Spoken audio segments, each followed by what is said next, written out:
good two for distance. Burns in front. Neil went under the footy, and they can pull it there. Marnie. That's Jamie. Handball over to Burns. Skin gets it out wide towards Priddle. Good pick and should kick the goal. And does.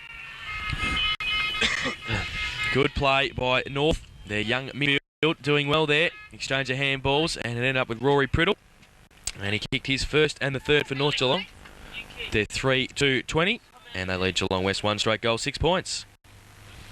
Not enough pressure there, boy. The West, when Skinner there picked up the ball, he had 3 or 4 options to handball with one bloke attacking. So not enough a run down from the centre, or the backmen haven't manned up on their men properly.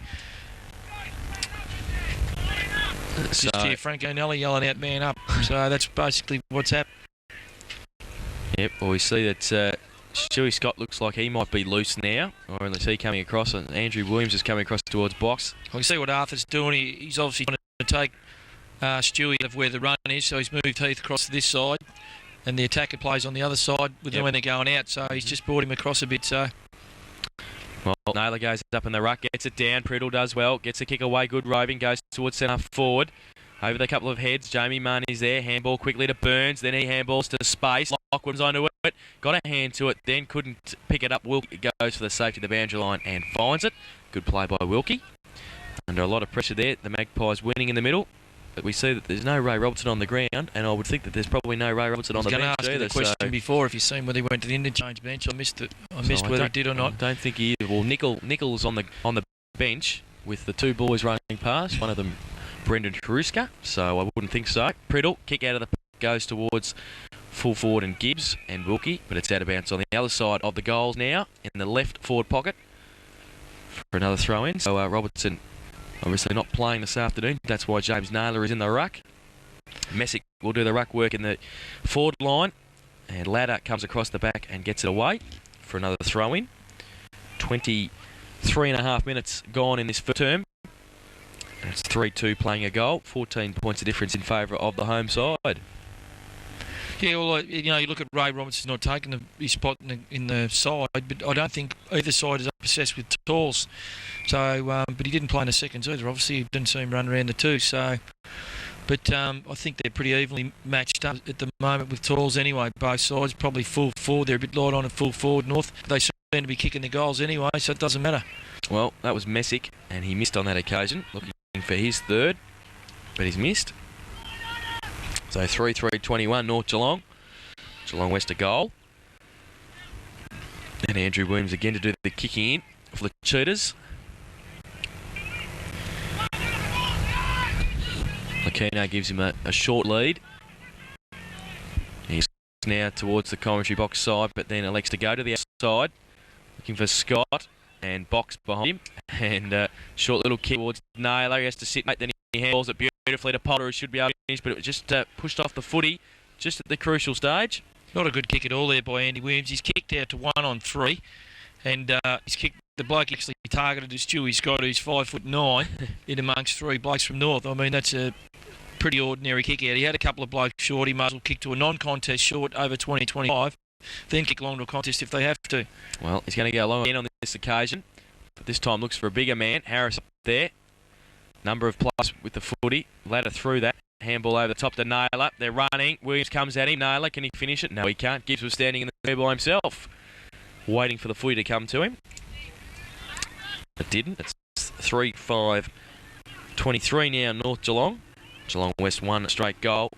6 points. They kicked 3 behinds in a row. The Magpies. Williams will have another kick in. This time he elects to come to the commentary box side. Oh, it's a woeful kick off the boot. Priddle can't pick it. Got a couple of Magpies in support. Burns and also Lockwood.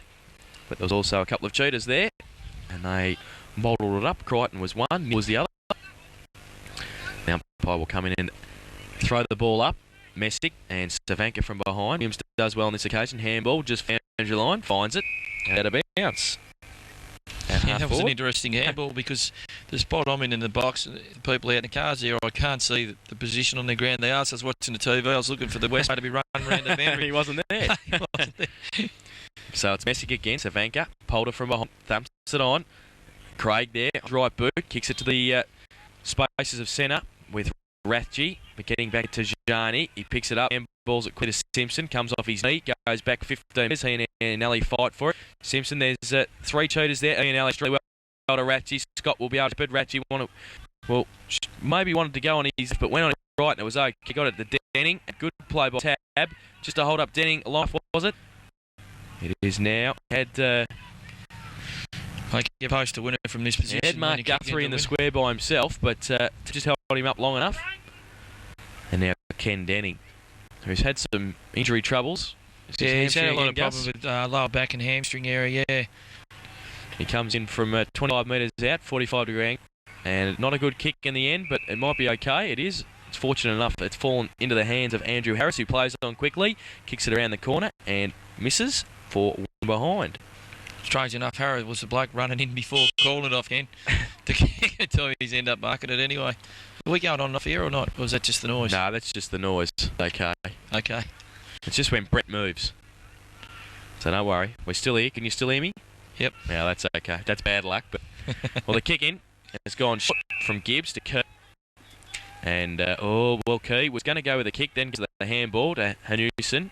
Wants to get back onto his right, go back to Gibbs. We'll start all over again. Now Gibbs can go short to Lockwood. That's okay.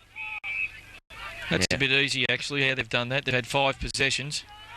Now, goes towards box. Now Stewie Scott on hands and knees. Handball over the top towards a running Neil. Looks it behind. It's okay, though. Ratty wants to get on that left boot so he can lope along. He gets a bounce and then a kick. Good kick for distance. Danning's there. Pushed out of the way. Priddle back there with Houston. Was going to go left and right. Oh, good play. Priddle breaks free. Goes to the lead of Mark Burns. Great kick too. Finds him. Kick around the cut. They just look a bit slicker at the moment, the Magpies. It's across to Key. He's got some runners. Just using the ball better. Yep. Basically, they're looking for each other. They're using their best option. And there it was there to Cumming, who was short. Now James Cumming just on the defensive side of the centre. He goes short to Porter, who has to go back, can't take the mark, comes off the foot of Burke, goes towards Yannick, keeps in front, but then he's got a couple of Magpies against him. Yannick does well. Ooh, and then umpire Hooper says it's mine. We see Dejani coming off, looks like he may have got winded. Nick coming back on. Big pack around the ball at centre half forward for the Cheetahs, close to siren time. Comes at the back of the pack. Harris just taps it on to Lucchino. Then he gives it back to Harris and put him under pressure. Burns is there fighting hard for it for the Magpies. And umpire Hooper will come and do it again. So it's 3-5, 23 North Geelong. Geelong West 1-1-7. 16 points to the margin. Umpire Hooper throws it up. Naylor goes up early, does well. Give Cumming. And was going to handball to Poulter. Then he handballed it to Simpson, who's got a bit of space on centre wing. Goes with the left boot towards the lead of Gibbs. Can't take the mark. Needs a second effort. Comes straight through. Leaves the footy behind. Gibbs is there. Held on to. Poulter will take it. And he'll take it from about 45 metres out. Chance to put the 4th on the board for the Magpies. Gus, what's wrong? Simpson was there running down there by himself. Not when he actually the handball or the contaminated Calder, but Poulter, he'd already run down the wing 20 metres clear by himself when there was blokes up behind him that didn't chase, and that's just slowness. What's doing is letting the blokes down who want to play footy and who want to win, and who do the hard things, is just letting them down. Well, Matty Poulter's got it. Directly in distance shouldn't be a problem. Probably a bit lucky there, Matty. He was attempting to take the ball, and I think as he's tackled, the ball was knocked with the arm that tackled him, and he's holding the man. So, but anyway, he's shooting up, and he can kick a long way. I don't think there'd be any trouble at all with the distance. Well, is it Stewie Scott on the mark? He's gone back. Is it Russell? Russell it is. He's gone back about 15 metres so he can run up. Poulter comes in, drives it into the breeze, and kicks the goal. Good kick by Pop. That's his first. And 4th for North Geelong, 4-5-29. And they lead Geelong West 1-1-7. And 29 minutes gone in this first term. I think I'd make changes already if I was West. I'd take out the ruck and put him at half. I'd put Harrow in the ruck. Justin's doing nothing around the ground. I mean, there's only been 5 centre bounces. And also the bloke that was playing, put on the ruck and centre half forward, that number 9. Was it 9? A couple of goals, big bloke. Messick, yeah. He changed a couple as they turn over the rucks. Bounce, so... Good hands by Lid there to Pritter breaks away from a car, gets a quick handball to Simpson. Lockwood's back in there fighting for it. Harris, good play by Harris. It's a path for Crichton, gets the kick away towards Ian Alley and works to the front. Frankie doesn't take the mark though. Gibbs, handball quickly to Key. Gets away, handball back to Gibbs, just kept it in front of him well, keeps it in front of him again, some support, Crichton comes through, drop the footy, Cummings there, hand partly smothered, Stewie Scott, it's the... Oh, Stewie gets it, got the footy away, and on centre wing, goes wide towards Yannick, Keys there as well, does well, Malcolm Key to get a fist to it, and out of bounce. Done well, got the hand right in the right spot. Judged it beautifully. Probably the most experienced backman in the Magpies side, Malcolm Key, by a long way. This is where the problem is. You've got Sim standing there by himself. He pulled another 21 metres away by himself. Well, it's quarter time, and hopefully Stewie Scott and the coaching staff may pick up a few of those points for discussion at the quarter time break. It's North Geelong 4-5-29, Geelong West Cricket and Football Club 1-1-7. The goal is in that first turn for North Geelong, 2 to Rob Messick and singles to Matty Polder and Rory Priddle, while for Geelong West their goal has come from their coach Stuart Scott. So it's 1-1-7 plus 4-5-29. We'll see how things go in the second quarter and see where we are at half time.